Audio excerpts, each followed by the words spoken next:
Yeah, 100%. We know what to do, we plan what to do, we communicate what to do, and we execute. The communication is an important Yeah. one. I failed to mention that. You're so right. As long as you have those 4 steps, you actually can't fail. Unless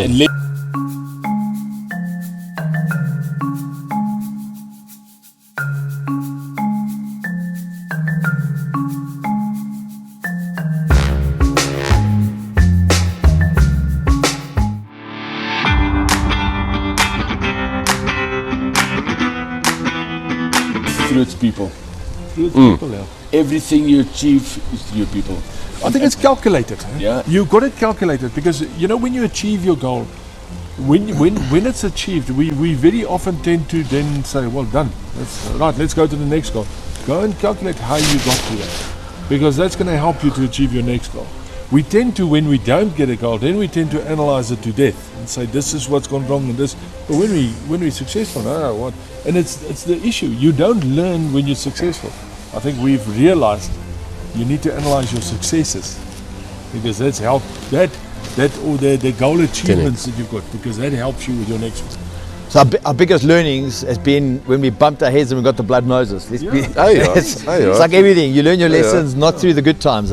For me, it's quite simple. It's if we as a team plan correctly and we commit in terms of that execution, there's no reason why we shouldn't achieve our goals and objectives. So plan properly, deliver on what you plan, be realistic about your objectives. But then, and to take Anton's words previously, reflecting and looking back on, let's just change the wording around, continuous improvement. How do we try and improve on what we did yesterday? And if we can have the planning done correctly and it's realistic, and if we execute and deliver on what we say we're going to do, the only, for me, logical next step is go back and reflect, and how are you going to be better, do things better than what you did the previous time. And if we can get that momentum going and taking small, manageable steps, there's absolutely no reason other than, obviously, and always having the blessing from above to guide us and give us the wisdom, because it doesn't come from us, it's absolutely bestowed upon us. And taking that, and again, leveraging of our tips model, making sure our technologies are correct, and there's never an end to that.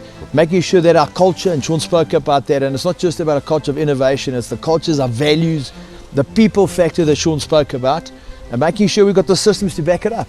If we have those things right in our simple little worlds, we honestly believe that we should achieve our objectives for 22. 100%. We know what to do, we plan what to do, we communicate what to do, and we execute. The communication is an important one. I failed to mention that. You're so right. As long as you have those 4 steps, you actually can't fail. Unless you don't know what you're doing. You bring the data in and you predict it forward. But the communication is something we really try and put a lot of emphasis in our business. We communicate, and it's not complicated theoretical, it's simple communication. If everybody's on the same page, if everybody knows and if everybody understands, and right the way down from the most junior person in their business, whoever that might be, to the most senior person, is whoever that might be, if everybody understands what the purpose is, we all pull together and we work together. And it's simple. We're not a complicated guys.